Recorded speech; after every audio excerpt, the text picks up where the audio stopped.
We all have that ritual, don't we? That first cup of coffee, or maybe that afternoon pick-me-up. Mm-hmm. The warmth, that smell, it's a moment, you know, Yeah, a pause, definitely. But what if it was, well, more than just comfort? What if it was something deeper? like a conscious act Uh, towards maybe health for you, for the planet. Exactly what we're exploring today. We're doing a deep dive into a really unique coffee culture. It goes beyond taste. Okay. Specifically, we're looking at the clean coffee culture of Ironside Café Bistro. It's quite revealing. Interesting. So it really makes you think about what's actually in your cup, way more than you'd expect, Right, right. connecting it to wellness consciously. And this place, Ironside Café Bistro, Yeah. it's inside Miami Ironside. That's right, which is this creative campus, but they've started calling it a longevity district. Longevity District. Okay, intriguing. Yeah, and to really get it, we need to unpack their two core principles. First, they're committed to being totally PFAS free. PFAS free. We hear about those. And second, completely plastic free. So our mission for you today is to understand why this matters so much, why these choices are, frankly, pretty significant. Got it. Not just what makes it different, but why it's important. Exactly, and what it says about, well-being in a bigger sense. Okay, let's unpack this. What sets this clean coffee apart? Well, maybe the best place to start is actually what you don't get. What you don't get. Okay, let's talk about PFAS, those forever chemicals. Right, we hear that term a lot, forever chemicals. Yeah. But what does it really mean for, say, my daily coffee if a place like Ironside says, nope, no PFAS here? Well, okay, PFAS, they're synthetic compounds, right? Yeah. Used everywhere, especially in food packaging, because they resist grease. Think about takeout containers, coffee cup linings. Uh-huh, stuff we use all the time. All the time. But the problem is they don't break down. Not Yeah. in nature, not in our bodies. They just accumulate. Accumulate, so they build up. Yeah. And the research links them to some really serious health concerns. We're talking potential links to cancer, immune system problems, hormone disruption, even fertility issues. Wow,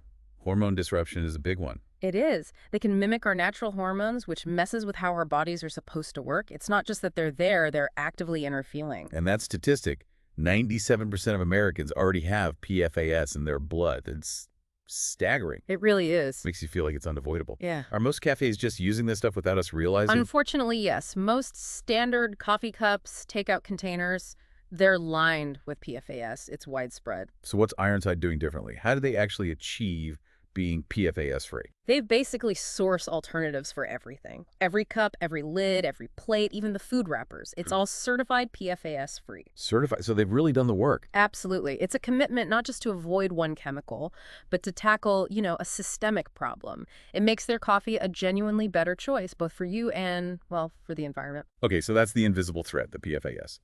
But you mentioned plastics, too. They're tackling single-use plastics. Mm-hmm. Completely. That feels like a huge hurdle for a cafe. I mean, lids, stirrers, bags. How do they manage that? And why is that specific commitment so vital?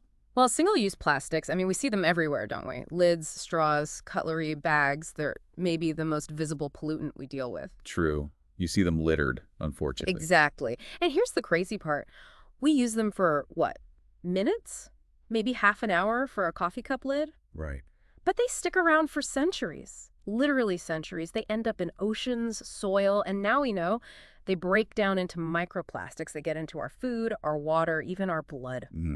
Microplastics, yeah, that's concerning. So it's not just about visible trash. It's about this persistent pollution infiltrating everything. It forces us to rethink, how we consume things. So Ironside's approach, it's not just like fewer plastic straws. No, it's comprehensive. They've eliminated them, all of them, replaced with properly compostable and biodegradable alternatives. And you mentioned they're thorough, like even the little things. Down to the coffee stirrers. Yeah. It's really impressive. There's no greenwashing here, No shortcuts. It seems like a genuine, deep commitment. So it's not just lip service. Not at all. It shows that their commitment is fundamental. It's about how things are served, reflecting a core principle. It makes you ask, how many places say they're eco-friendly but still hand you a plastic lid without blinking? Good point. They're setting a different bar. Definitely. Okay, so let's pull back a bit. We have PFAS-free, plastic-free. What does this all add up to? Why should we care so much about these details in our coffee cup, in the grand scheme of things? Because it forces us to see that what we consume isn't just isolated. It's never just about that one item. Right. It's always connected to a bigger system, isn't it? Production, waste, the environment, and ultimately our collective health, our community's health. Every little choice has ripples. And that connects back to Miami Ironside, the campus itself, their whole philosophy. Exactly. They have this core belief that food and drink aren't just fuel.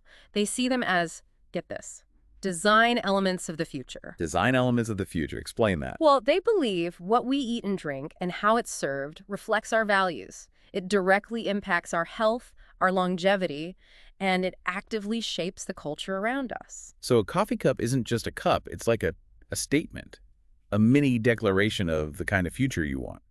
Sort of, yeah. It represents a choice for health over maybe sheer convenience that comes with hidden costs. Okay, I see. And that ties into this longevity district idea. Perfectly. They're trying to build an environment, a whole neighborhood really, that actively supports health and vitality through conscious living, sustainable practices, clean resources. So the cafe's practices aren't just a side thing. They're central to that mission. Absolutely integral. It's about creating a space where wellness, ecology, creativity, they all coexist. Yeah. So when you grab a coffee there, you're not just getting caffeine, you're supporting your nervous system, maybe your microbiome, and finding a bit of peace of mind knowing what's not in your cup. Peace of mind, coffee. I like that. Yeah. It makes you think about how even daily habits can contribute to a bigger vision of well-being, doesn't it? It really does. But let's be real for a second. Most places aren't doing this, are they? No. Even the ones that market themselves as eco-friendly or healthy. You still find harmful packaging, hidden plastics, those invisible chemicals. Change feels really slow sometimes. It does. And that's what makes Ironside Café Bistro's approach stand out. They're proactive. Being. Meaning they're not waiting around for regulations to force their hand or for everyone else to catch up. Yeah. They've already made the change. What's their driving force? Because, as they put it in the source material, you deserve clean coffee, clean air, clean living. It's a belief in a fundamental right to wellness. They're not just reacting to problems. They're actively building the solution they believe in. That's powerful. Not waiting, just doing. Exactly. Leading the way. You called it longevity in action Sure. earlier. I get that now. It's a tangible commitment, showing that a healthier way is actually possible right now. Precisely. It proves it's not just some future ideal, it's achievable. So as we wrap up this deep dive, Hmm.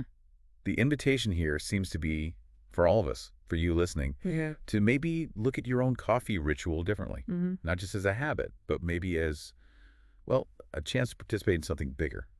A move towards more conscious consumption, better wellness. Yeah, definitely. And maybe leave you with a thought to consider. Okay. What does your current coffee routine actually contribute to your own well-being, to the planet? That's a searching question. It is. And following on from that, what's one small shift you could potentially make? Just one thing to move a tiny bit closer to clean living in your own daily choices. It really brings it home, doesn't it? That even these seemingly small everyday decisions, like where you grab your coffee, they can actually align with much bigger values. Absolutely. They can be part of building a healthier, maybe more purposeful future for yourself and for everyone. Food for thought. Or coffee for thought, I suppose.